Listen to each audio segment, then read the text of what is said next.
Tu es mon Dieu, mon abri, ma joie. Tout est possible quand tu es là. Tout est possible, Jésus, avec toi. Je marche dans ta lumière qui s'illumine en moi. Chaque jour avec toi, je crois. Les portes s'ouvrent quand je te cherche. Tu fais naître l'espoir dans chaque peut-être. Dans ta présence, je suis libre, je suis fort. Rien n'est impossible, mon cœur te porte. Tout est possible quand tu es là. Tout est possible, Jésus avec toi. Je marche dans ta lumière qui s'illumine en moi. Chaque jour avec toi. Amen, notre Seigneur ne change pas, alléluia. Il est toujours le même, il est toujours là pour te bénir, te secourir, te garder. Amen, alléluia. Place à Geneviève. Alléluia. Geneviève, que Dieu te bénisse. Amen, amen, amen. Merci mon frère Jean-Seb. Bonjour à tous. J'espère que tout le monde va bien. Dans ce moment où vraiment nous nous attendons au Seigneur, nous nous attendons à voir la gloire du roi des rois. Et depuis le début de cette semaine, le début des saisonnades, enfin de ce temps de jeûne et de prière, nous voyons déjà que l'atmosphère change. Nous voyons déjà la main du Seigneur, les messages qui nous boostent, qui nous font du bien, le temps d'adoration, le temps de prière. Et je suis sûre que ce n'est que le début. Ce n'est que le début. Notre Seigneur qui est le Dieu d'excellence, qui est le roi de gloire, ce qu'il commence, il le finit avec perfection. Je suis convaincue que ce n'est que le début. Alléluia. Alors on le bénit pour ce qu'il fait et on le bénit pour ce qu'il est. Je voudrais vraiment remercier le Seigneur pour cette opportunité qu'il donne. Et merci aussi au pasteur Franck pour la confiance accordée. Merci à chacun d'entre vous pour le temps aussi qui est pris. Et vraiment, voilà, je vais prier que le Seigneur prenne le contrôle de toutes choses. Que ce ne soit pas Geneviève qui parle, parce que ce n'est pas intéressant d'écouter Geneviève. Geneviève n'a rien d'intéressant à dire. Mais Jésus a quelque chose d'intéressant à dire. Alléluia. Père éternel, roi de gloire, papa, nous te bénissons, nous te rendons toute la gloire. Merci pour ce temps, Seigneur, que tu disposes. Merci, Seigneur, ô Père, parce que, Seigneur, tu dis que là où 2 ou 3, Seigneur, sont assemblés en ton nom, tu es là. C'est au nom puissant de Jésus-Christ, Seigneur, que nous nous assemblons. C'est au nom puissant de l'Éternel des armées, Seigneur, que nous nous réunissons, Seigneur, de notre Papa qui règne dans les cieux. Papa, merci, Seigneur, de prendre contrôle de ces instants, Seigneur. Père, je ne veux pas parler de moi-même, Seigneur, ô Roi, mais, Seigneur, que tu m'inspires, Seigneur, que ton Saint-Esprit, Seigneur, ô Père, utilise ma bouche, que je sois un vase, Seigneur, un vase pour véhiculer, Seigneur, ta pensée. Merci, Seigneur, pour les oreilles, Seigneur, qui entendent ce que l'Esprit veut dire. Merci, Seigneur, pour la bouche, Seigneur, ô Père, qui déclare ce que l'Éternel veut dire. Que toute pensée, Seigneur, ô Père, soit soumise à l'Esprit de Christ, Seigneur, et que toute la gloire te revienne dans le nom puissant de Jésus-Christ. Amen, amen, amen, amen, amen. Alors, donc aujourd'hui, par rapport au message, nous savons que le thème, au fait, de toute la semaine, même par rapport au souffle nouveau, c'est le surnaturel au service de l'expansion. Le surnaturel au service de l'expansion. Et le titre du message que le Seigneur m'a mis à cœur, c'est « Quand le surnaturel s'impose au naturel ». Voyez? Quand le surnaturel s'impose au naturel. Nous savons que le Seigneur nous a créés à son image. Il a dit, faisons l'homme à notre image, selon notre ressemblance. Et l'homme, au fait, il est fait en 3 dimensions. Il est dans un corps de chair, mais il est d'abord esprit. C'est l'esprit qui est dans un corps et qui a des émotions. Alléluia. Donc, nous savons que nous ne sommes pas, en tant que fils et filles de Dieu, en tant qu'enfants de Dieu, nous ne sommes pas régis uniquement par les lois naturelles. Nous avons un Dieu créateur, nous avons un Père dont nous sommes à son image, qui est surnaturel. Alors, le surnaturel doit régner sur le naturel pour qu'on puisse voir la gloire de Dieu. Alléluia. Donc, moi, au fait, le passage qui m'est venu par rapport à l'exhortation d'aujourd'hui, c'est un passage qu'on connaît tous. Il n'y a rien de nouveau. C'est le passage de Matthieu, Matthieu 6. Et lorsque le Seigneur Jésus, lorsqu'il va monter, au fait, sur la montagne, on parle de la prière des béatitudes, il va enseigner les disciples sur comment prier. Et lorsqu'il va enseigner aux disciples comment prier, au verset 9 et 10, il va dire ceci. Il va dire, et voici donc comment vous devez prier. Notre Père qui est aux cieux, que ton nom soit sanctifié, que ton règne vienne et que ta volonté soit faite sur la terre comme au ciel. Alléluia. Moi, au fait, c'est ce passage vraiment qui m'est venu. Et nous allons plonger nos regards vraiment dans juste sur ces deux versets. Voyez? Lorsque Jésus nous parle, pour moi, ce n'est pas juste une prière. À un moment, le Seigneur va dire à son peuple qu'il prie, mais ils ne reçoivent pas. Ils demandent, mais ils ne voient pas les choses parce qu'ils demandent mal, ils prient mal. Ça veut dire que ce n'est pas le tout de prier, ce n'est pas le tout de demander, mais il y a une manière de le faire pour avoir du résultat. Et nous, en fait, nous voulons que le surnaturel soit au service du naturel. Donc, nous voulons faire les choses bien. Nous voulons faire les choses comme le Seigneur nous a montré. Voyez, même quand le Seigneur va parler à Moïse, il va dire, tu vas faire le tabernacle selon le modèle que je vais te montrer. On veut servir le Seigneur, on veut voir la gloire de Dieu, mais on ne peut pas faire les choses selon nous-mêmes. On ne peut pas faire les choses par rapport à comment on voit, quand bien même ça peut paraître bien, on le fait selon le modèle que le Seigneur donne. Le peuple d'Israël, lorsque le Seigneur les a sortis de l'oppression de l'Égypte, le Seigneur leur a donné les instructions. C'est pour ça que Moïse est monté sur le mont Sinaï. Donc Jésus, il est venu, il a dit, je suis le chemin. Donc il nous montre comment faire. Il nous montre la voie. Nous voulons voir le surnaturel, il y a un mode d'emploi. Nous voulons servir le Seigneur, il y a un mode d'emploi. Nous voulons voir la gloire de Dieu, il y a un mode d'emploi. On dit, Seigneur, montre-nous, parle-nous, parce que c'est ce que nous voulons voir. Alléluia. Et donc, par rapport à ça, pour moi, au fait, cette prière, ce n'est ni plus ni moins que le protocole spirituel pour que le ciel envahisse la terre. Voyez? C'est la clé que le Seigneur nous donne. C'est la clé. Il révèle au fait que le système, qu'il y a un système par lequel le ciel peut influencer la terre. Souvent, je donne l'image de quelqu'un, parce que le Seigneur nous a tout donné, il a dit tout est accompli. Voyez? On peut avoir un super appareil. On peut avoir quelque chose de très performant, dernier cri, mais si on ne lit pas le mode d'emploi, que ce soit par exemple un réfrigérateur, que ce soit par rapport à un frigo, n'importe quel appareil, si le frigo, tu ne le branches pas, il ne va pas marcher. Bon, à moins qu'il nous invente un frigo Bluetooth, je ne sais pas, voilà. Mais en tout cas, si tu ne connectes pas, si tu n'utilises pas l'appareil, peu importe les fonctions, peu importe les capacités, tu ne pourras pas vraiment en bénéficier correctement. Or, nous sommes plus juste des petits enfants, nous sommes des fils et des filles. Voyez, tant que l'enfant est enfant, il ne diffère en rien de l'esclave. Nous voulons être des fils. C'est comme ça que nous verrons le surnaturel. Alléluia. Donc, pour commencer, le Seigneur dit, lorsque vous priez ainsi, notre Père, notre Père. On va juste s'arrêter déjà sur le premier mot, notre Père. Donc, ça veut dire que pour déclencher le surnaturel, il faut voir Dieu comme un Père.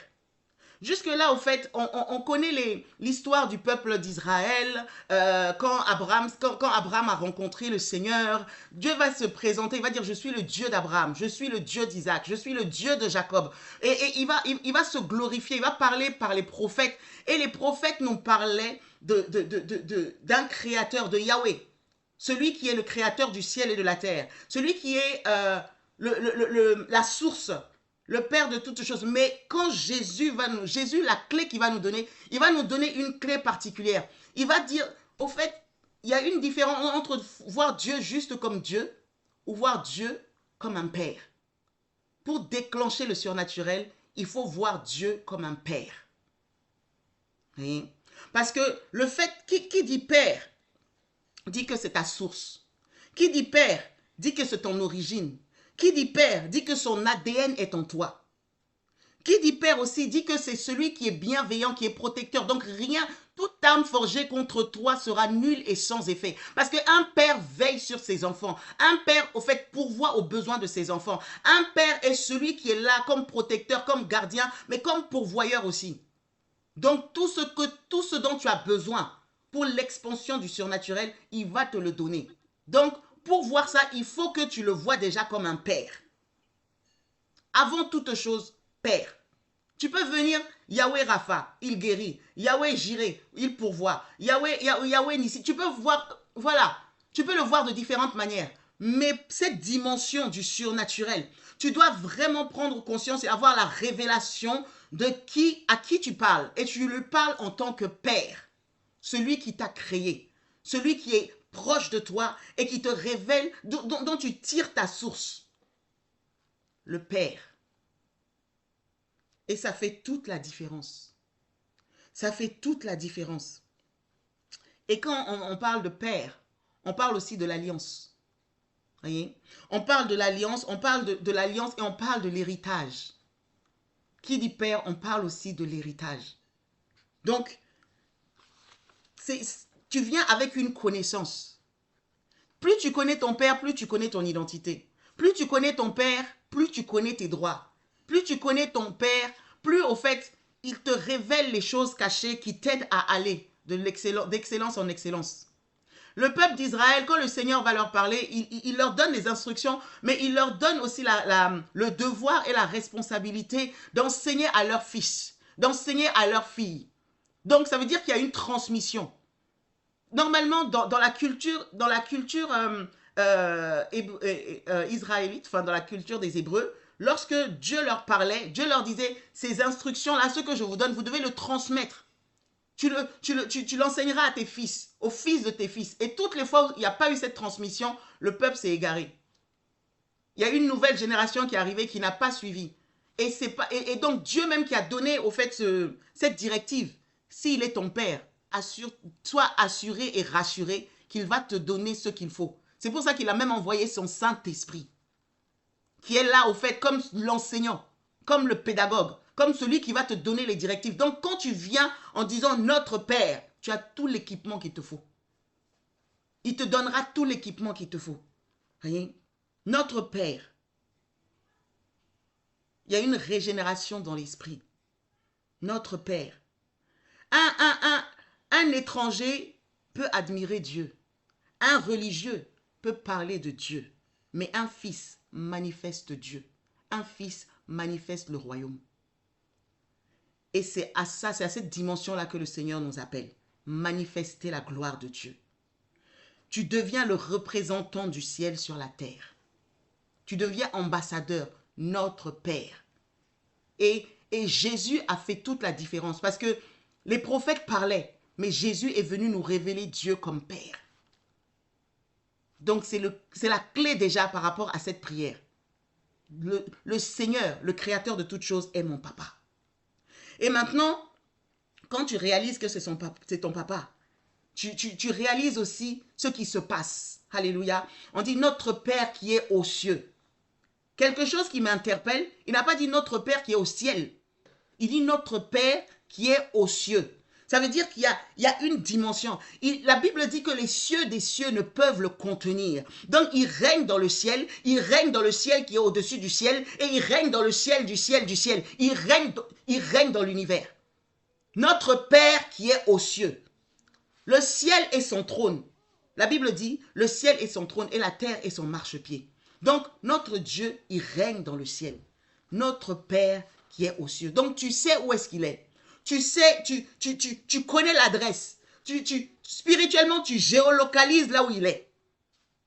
Notre Père qui est aux cieux. Donc, quand tu lui parles, tu ne vas pas t'adresser à un bout de bois. Quand tu lui parles, tu ne vas pas t'adresser à une statuette. Quand tu lui parles, tu ne vas pas t'adresser à quelque chose parce que tu sais où est-ce qu'il est. Tu sais où est ton Père. Il est au ciel. Alléluia. Et par rapport à ça, au fait, il continue encore en disant que ton nom soit sanctifié. Que ton nom soit sanctifié. Le fait de sanctifier le nom de Jésus, le fait de sanctifier le nom de Dieu, c'est le fait de mettre son nom à part, de faire la différence, d'honorer son nom. Son nom, en fait, il y a une consécration particulière. Quand tu invoques le nom du Seigneur, la Bible dit que celui qui invoque le nom du Seigneur, qui s'éloigne du mal. Lorsque le Seigneur a parlé même à Moïse, par rapport au commandement, il dit, tu n'invoqueras pas le nom de l'Éternel, ton Dieu, en vain. Ça veut dire que le nom du Seigneur est tellement précieux. Parce que quand tu invoques son nom, il vient. Quand tu es derrière son nom, il est là. Le nom, au fait, dans la culture hébraïque, le mot nom, c'est Shem. Et derrière ce mot-là, il y a le caractère, il y a l'identité, il y a l'autorité, il y a la réputation, il y a la nature même. C'est pour ça qu'on ne donne pas un nom comme ça. Lorsque, Jésus, lorsqu'il a appelé les disciples, il y en a à qui il a changé le nom. Simon-Pierre. Il a changé son nom. Il dit, tu ne t'appelleras plus Pierre. En français, on dit, il a changé son nom. Tu t'appelleras plus Simon, tu t'appelleras Pétros. Voyez? Et par rapport à ça, le nom a une signification. C'est pour ça que le Seigneur, même quand il se révélait, son nom, de la manière dont tu vas l'appeler, le nom a le caractère. Que ton nom soit sanctifié. Le nom que j'invoque, je sais ce que c'est, je sais ce que ça représente. Je sais ce que cela signifie pour moi. Il est dit qu'il y a un seul nom qui a été donné sous le ciel parmi les hommes, par lequel nous pouvons être sauvés. Le nom de Jésus-Christ. Ce nom-là qui est puissant. À la mention de son nom, la Bible dit que tout genou dans les cieux, sur la terre et sous la terre. Ça veut dire que le nom-là est puissant. Quand tu prononces le nom du Seigneur, quand tu prononces le nom de Jésus, parce que nous, le nom qui nous a été donné maintenant, c'est Jésus. Voyez? Mais eux-mêmes, le peuple d'Israël, c'était Yahweh. Voyez? Et même ce nom-là, ils ne le prononçaient pas comme ça. Parce qu'ils savaient ce que ça représentait. Tu ne peux pas prononcer le nom de l'Éternel en vain. Donc, tu sanctifies ce nom. Tu honores ce nom. Pourquoi David s'est levé face à Goliath? Parce que Goliath a osé insulter le peuple qui portait le nom de l'Éternel. Il dit, qui est cet incirconcis qui a osé insulter l'armée du Dieu vivant? Parce que l'armée a porté le nom. Nous portons le nom de l'Éternel. Et ce nom-là doit être sanctifié. Ce nom-là doit être mis à part. Ce nom-là, quand on te voit, on voit ton Dieu. Quand on te voit, lorsque des fois on dit, oui, bon, tu t'appelles comment, tu dis ton prénom. Mais quand on rajoute le nom de famille, là on sait d'où tu viens. On sait quelles sont tes origines. On arrive à retracer. Voyez? Que ton nom soit sanctifié. Que ton nom soit à part. Que ton nom soit honoré. L'honneur. Il dit, si je suis père, où est l'honneur qui m'est dû? Tu ne peux pas dire que tu appartiens à ce Dieu et te comporter n'importe comment. Tu ne peux pas dire que tu appartiens à ce Dieu et agir de n'importe quelle manière. Il est le Dieu fidèle. Il est le Dieu, au fait, qui fait que, il fait la différence. Il est différent de Dagon. Il est différent de Baal. Il est différent de toutes les autres divinités. Alléluia. C'est le créateur du ciel et de la terre. C'est le Tout-Puissant. Et du coup, on comprend que quand tu dois sanctifier le nom du Seigneur, c'est que ton caractère doit honorer et reconnaître à qui tu appartiens. Et le surnaturel doit fonctionner avec l'honneur. Le surnaturel se déclenche et ça doit fonctionner avec l'honneur.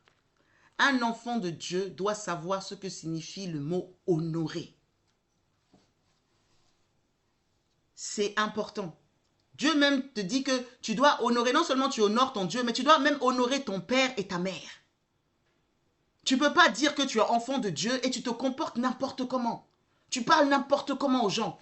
Tu ne sais pas respecter la personne du vieillard. Parce que tu as l'onction, parce que tu as le feu. Tu peux te permettre de dire ce que tu veux parce que tu es libre de parler. Tu dois savoir honorer. Tu es enfant de Dieu. Il y a une image qui doit te suivre. Tes paroles doivent être accompagnées de celle. La vérité peut être dite, mais avec respect. La vérité peut être dite, mais avec l'honneur. Et souvent, on confond l'honneur et l'idolâtrie. Voyez, on peut honorer quelqu'un sans l'idolâtrer. Voyez, on dit qu'il n'y aura pas d'idole, mais tu dois honorer.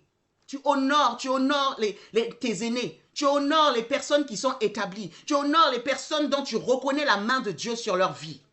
David a honoré Saül, bien même que Saül faisait n'importe quoi. Bien que Saül, au fait, avait été méprisé, pas méprisé, avait été rejeté par Dieu. David a dit, je ne porterai pas la main sur loin de l'Éternel. Je ne porterai pas la main sur loin de l'Éternel. Un enfant de Dieu. quand tu te réclames de Dieu, peu importe ce que tu peux voir, tu ne fais rien sans l'Éternel et sans l'Esprit de Dieu. Tu dois savoir comment tu réagis, tu dois savoir comment tu parles, tu dois savoir comment tu te comportes et tu dois savoir comment tu interagis avec les personnes que le Seigneur a établies au-dessus de toi. Ça fait partie des clés. Ça fait partie des clés. Et ça là, si tu déroges à ça, c'est compliqué. Vous voyez, on sait que le monde va de plus en plus, va de mal en pire, si je peux dire ça comme ça. Et un des signes de ça, c'est qu'on dit que les enfants seront rebelles. La rébellion. Pourquoi? Parce qu'il n'y a plus le sens de l'honneur. C'est ça. L'honneur doit être, quand tu sanctifies le nom du Seigneur, tu honores Dieu et tu honores tous ceux dont tu vois la main du Seigneur derrière eux. C'est important. Et ça, peu importe ton titre, peu importe le feu que tu craches. Et donc, du coup, le surnaturel, en plus de l'honneur, il y a l'obéissance. En plus de l'obéissance, il y a l'alignement avec la pensée, la parole, la volonté de Dieu. Jésus disait, je ne fais pas ma volonté, mais je fais la volonté de celui qui m'a envoyé. Il y a un alignement. Ce n'est pas ce que toi tu veux, c'est ce que Dieu veut. J'y viendrai un peu plus tard, mais quand une vie honore Dieu, la présence de Dieu s'approche. Quand une vie honore Dieu, la puissance de Dieu agit. Quand une vie honore Dieu, le ciel commence à intervenir. Ce sont des lois spirituelles. Ce sont des réalités spirituelles. Il dit parfois, vous demandez, mais vous demandez mal. Même à un moment dans Ésaïe, au fait, le Seigneur va parler du jeûne auquel il prend plaisir. Donc on peut faire les choses, mais il y a une manière de faire. Parfois on peut faire, mais on fait mal. Et là, Jésus nous dit comment faire, comment être efficace. Paul va dire, je ne veux pas battre comme battant l'air. Donc ça veut dire que tu peux faire beaucoup d'exercices, tu peux te déployer de beaucoup de manières. Mais si tu ne fais pas comme Dieu attend, selon la pédagogie, selon le mode d'emploi, tu vas t'épuiser et tu vas penser que Dieu t'a abandonné, que Dieu ne t'exauce pas, ne t'écoute pas. Tu vas même être aigri contre ceux que le Seigneur utilise, alors qu'en réalité, il y a des clés que tu n'as pas vraiment saisies. Le surnaturel n'est pas le produit d'une émotion. Ce n'est pas une question d'émotion. Alléluia. Ce n'est pas une question d'émotion. Et maintenant, la suite de la prière, quand il dit que ton nom soit sanctifié, il dit que ton règne vienne. Alléluia. Que ton règne vienne. Que ton règne vienne. Qui dit règne dit royaume. Qui dit règne dit gouvernement. Qui dit règne dit autorité et puissance. C'est pas que ton règne, que tu commences à régner. Non. Dieu est déjà roi. Dieu est déjà roi, il règne déjà. C'est que tu veux que là où il est là, son royaume, soit téléchargé, soit transporté, soit transféré là où tu es. Et lorsqu'on regarde même dans l'ancienne alliance, il dit il a dit à ses serviteurs, là où tu foules le sol de tes pieds, je te le donnerai en possession. Ça fait partie de que ton règne vienne. C'est-à-dire que là où mon pied arrive là, je proclame que cet endroit, c'est le règne de Dieu. Que ton règne vienne. Là où je suis présente, là, je deviens ambassadeur, ambassadrice de Christ. Que son règne vienne. Que ton gouvernement soit manifeste. Que je devienne une antenne. Une antenne pour propager ta nature, pour propager ton royaume, pour propager au fait ton influence. Que ton règne vienne. C'est pas que mon règne vienne, que j'établisse mon règne. Que ton règne vienne. Donc ça ne vient pas de toi. Ça vient du roi de gloire. C'est lui qui est roi. Sa nature est en toi. Mais toi, au fait, tu es la main visible de Dieu sur la terre. Que ton règne vienne. Et je voudrais faire une nuance, une différence quand même entre le miracle et le surnaturel. Je voudrais faire une différence entre le miracle et le surnaturel. Pourquoi? Parce que pour moi, le miracle doit être au service du surnaturel. Quelqu'un peut voir un miracle. Lorsque un malade est guéri, que Jésus vient, il y a une parole, le malade est guéri, il y a un miracle. On peut voir qu'il y a un événement, l'aveugle retrouve la vue, ou bien le mort ressuscite, c'est un miracle. Il peut y avoir des miracles. Même un païen peut voir un miracle. Un païen peut voir un miracle. Quand Jésus a multiplié le pain, il n'y avait pas que des disciples, il y avait aussi la foule. Donc, le païen peut voir des miracles. Quand Lazare est ressuscité, là, il y avait tout le monde autour, hein? Même ceux qui n'avaient pas compris. Même ceux, au fait, qui ne croyaient pas. Ils ont vu le miracle. Donc, tu peux voir un miracle. Mais tu es de quel côté? Dieu peut utiliser aussi. Il peut donner des dons. Donc, tu peux opérer un miracle. Mais c'est autre chose que de vivre dans le surnaturel. Pour pouvoir vivre dans le surnaturel, c'est uniquement les fils et les filles de l'Éternel des armées, les fils de Dieu. Un païen ne vit pas dans le surnaturel. Un païen ne peut pas vivre dans le surnaturel de Dieu, c'est impossible. Mais un païen peut voir un miracle. Un païen peut voir un miracle se produire. Dieu peut utiliser quelqu'un de manière ponctuelle qui n'est pas consacré pour faire quelque chose, il y a un miracle. À cause de sa fidélité, à cause de son nom.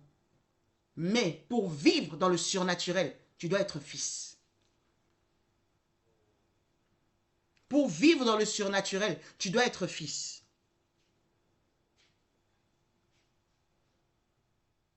Une intervention ponctuelle est différente d'un état permanent. Marcher dans la relation avec Dieu. Pour vivre dans le surnaturel, il faut marcher dans une relation véritable avec Dieu. Il faut vivre selon les principes de Dieu, même si ça te coûte. Même si des fois ça te coûte. Il faut fonctionner sous l'autorité du royaume. Ça fait toute la différence. Alléluia. Vivre dans le surnaturel est l'héritage qui a été donné aux fils du royaume. Et maintenant, on dit que ton règne vienne. Ça veut dire que tu as la capacité, toi, de faire venir le surnaturel sur la terre, d'imposer le surnaturel sur le naturel, que ton règne vienne. Il y a une connexion, donc tu es le passage, le canal que Dieu utilise pour propager son influence sur la terre. Mais pour ça, il faut avoir un style de vie qui le permet. Ceux qui sont très scientifiques, ils savent que même, par exemple, bon, je ne suis pas électricienne, mais pour faire venir le courant, il y a des règles. Il y a des règles, au fait. Pour que ça soit conducteur, là, pour que ça puisse conduire. Il y a des principes. Tu ne peux pas prendre n'importe quel câble pour dire que non, là, ça va passer, ça ne passera pas. Il va y avoir des problèmes.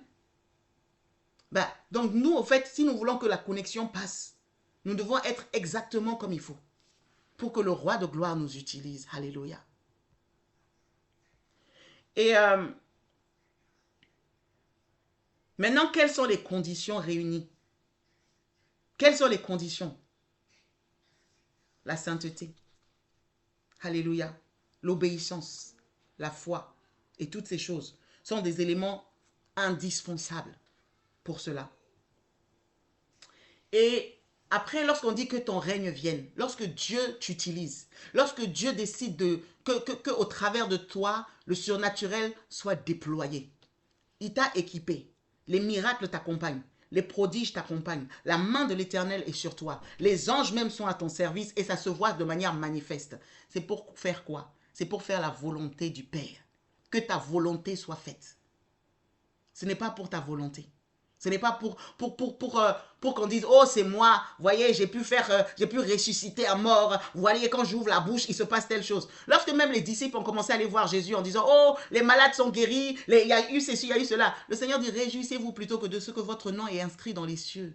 La mission là a un but. La mission là n'est pas que ce soit toi, qu'il y ait un grand nom qui soit écrit. C'est que le nom de Jésus soit glorifié, que nous puissions nous effacer pour que lui, il apparaisse. Que nous puissions disparaître. Jean-Baptiste, la Bible dit qu'il n'y a pas de plus grand. Même l'enseignement qui a été donné hier, qui soit né de la postérité de la femme que Jean-Baptiste. Pourquoi? Jean-Baptiste a dit qu'il croisse et que je diminue. Jean-Baptiste était prêt à s'effacer pour que le nom de Jésus soit élevé. Que le nom du Seigneur de gloire soit élevé. Et donc nous, en fait, si plus nous voulons que le surnaturel prenne de l'ampleur, plus nous devons être capables de nous effacer nous-mêmes, de nous effacer à nos désirs, à nos penchants, à notre orgueil, à tout ce que nous sommes et dire, Seigneur, non pas ma volonté, mais ta volonté. Seigneur, que je ne sois pas vu. Je veux juste être un canal.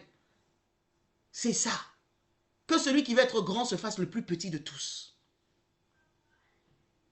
Ça aussi, c'est un secret. Jésus n'est pas venu pour faire sa volonté, il est venu pour faire la volonté de son Père. Donc si Dieu te donne un don, quel que soit le don, Jésus, en fait, lorsqu'il agissait, ce n'était pas par sa propre volonté. Il dit, Père, non pas ma volonté, mais ta volonté. Et un enfant de Dieu, c'est comme ça, celui qui est obéissant, celui qui est fils, qui comprend l'autorité, qui comprend les principes spirituels. Ce n'est pas toi-même. Ce que tu veux, c'est quelque chose. Mais c'est ce que Dieu veut qui doit primer dans ta vie. Et tu dois être capable, quand on parle de la maîtrise de soi, c'est que tu dois être capable de maîtriser tes émotions, tes désirs, tout ce qui est en toi là. Et de soumettre ça à la seigneurie de Jésus. Quelle que la parole de Dieu te dit. Souvent, on veut que Dieu nous utilise, on veut que Dieu fasse de grandes choses avec nous. Mais notre moi là est tellement présent. Notre moi là est tellement visible. Notre ego est tellement surdimensionné que des fois ça transpire. On n'a même pas... Ça transpire. Quand je dis je dis l'être humain, voyez, même en tant qu'enfant de Dieu, il faut que nous soyons humbles et que nous comprenions que la priorité déjà c'est les âmes. C'est pour les âmes que le Seigneur a quitté son trône de gloire. Quelle est la volonté? On dit que ta volonté soit faite, mais quelle est la volonté de Dieu? Quelle est la volonté de Dieu? Tout le surnaturel, tout ce qui est déployé là, c'est dans un but. Dieu donne, c'est comme le chirurgien. Au fait, le chirurgien, pour pouvoir arriver à travailler correctement, il y a des outils qui sont dans ses mains. Il a le scalpel, il a ceci, on va mettre la lumière spéciale, on va mettre les désinfectants, on va mettre tout ce qu'il faut à sa disposition. Et moi, toutes ces choses-là qu'il faut, j'appelle ça les dons, les grâces, tout ce qu'il donne, l'équipement, les outils. Il donne tout ça. Mais le but, si le chirurgien est en train de dire « Oh, mais j'ai le meilleur scalpel, oh, mais j'ai le meilleur... » Mais il n'a pas compris. Le but, là, c'est d'opérer le patient et de l'opérer correctement. De faire ce pourquoi tu as été habilité et de ce pourquoi tu es là. De travailler. Et c'est ça. Le Seigneur met les outils dans nos mains. Nous demandons le surnaturel. Nous voulons voir la gloire de Dieu. Et Dieu est fidèle. Il dit ce que vous demandez, vous le recevrez. Parfois, le Seigneur ne donne pas tout de suite parce qu'on n'est pas prêt. Et là, au fait, il veut donner. Là, il veut déployer. Là, il veut agir. Alors, Seigneur, aide-nous à suivre le protocole. Aide-nous à suivre le protocole. Alléluia. Que vraiment le Seigneur soit béni. Et si tout cela est mis en place et que la volonté du Seigneur est faite, nous verrons au-delà de nos espérances.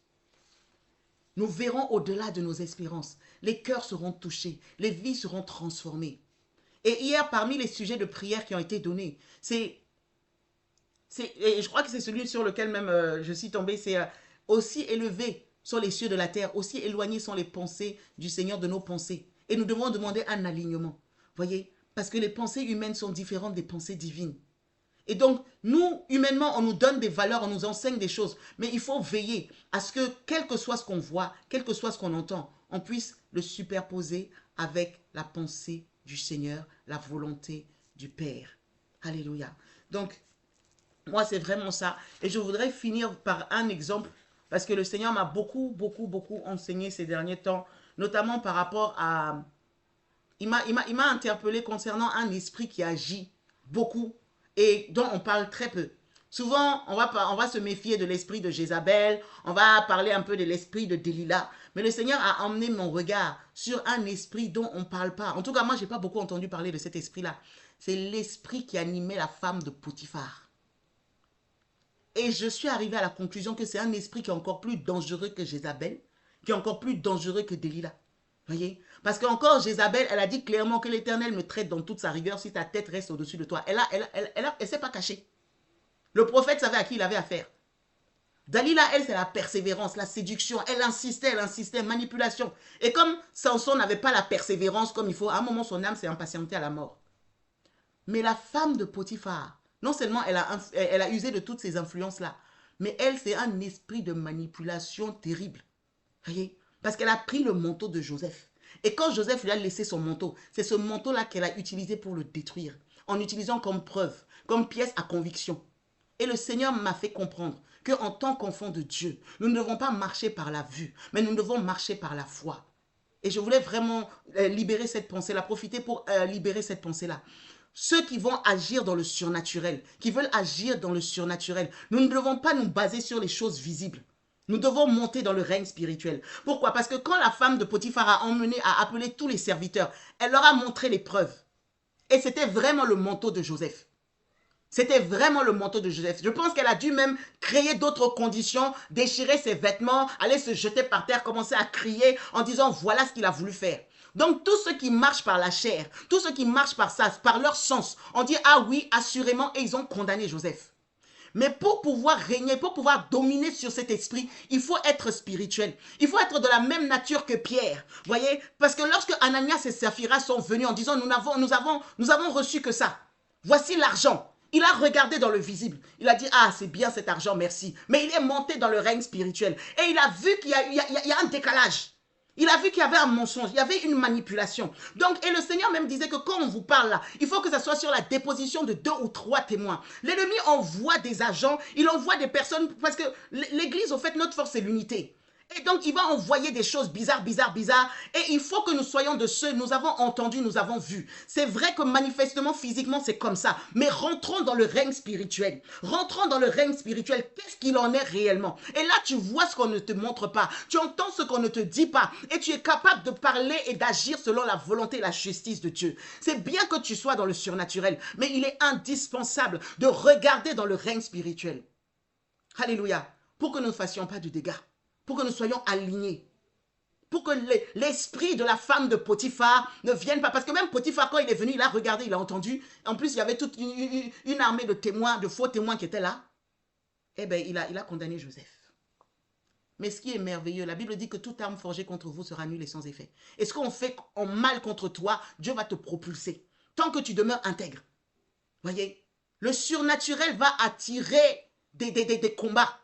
Le surnaturel va attirer des esprits comme des esprits de la femme de Potiphar. Parce que on dit que l'Éternel accompagnait Joseph. Et donc les yeux de la femme de Potiphar se sont posés sur lui.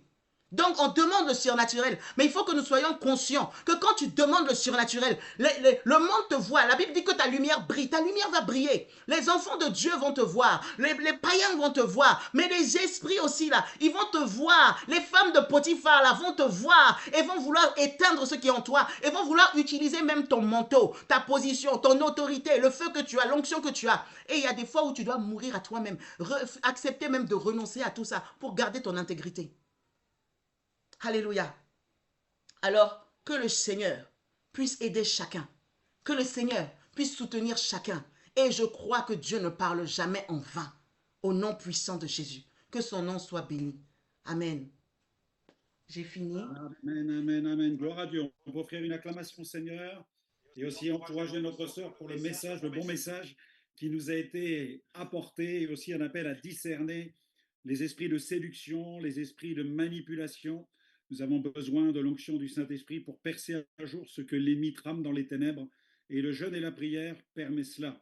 Car certaines situations réclament des mesures radicales. Et Jésus le disait, cette sorte d'esprit ne part que par le jeûne et par la prière. Notre capacité à voir et à discerner est amplifiée lorsque nous avons faim et soif de Dieu, lorsque nous nous mettons à part pour lui. Amen. Donc attends-toi à voir des choses qui appartiennent au domaine de l'invisible, que seul le ciel pourra te donner et auquel il te donnera accès par le Saint-Esprit. Amen. Je vais laisser la place à Pasteur John qui est là avec nous, qui lui va gérer maintenant ce temps de ciblage et de targeting spirituel, de combat spirituel contre des cibles éternelles dont Dieu. Israël avait besoin de ces fêtes pour être réaligné avec son Dieu et nous bénissons Dieu pour ce temps mis à part. Alors pour l'intercession maintenant, j'ai délégué à Aurel, à Evelyne, cette part importante aussi des sentinelles. Je vais leur laisser la parole maintenant parce qu'elles vont nous conduire dans des cibles stratégiques d'intercession. Que Dieu les bénisse.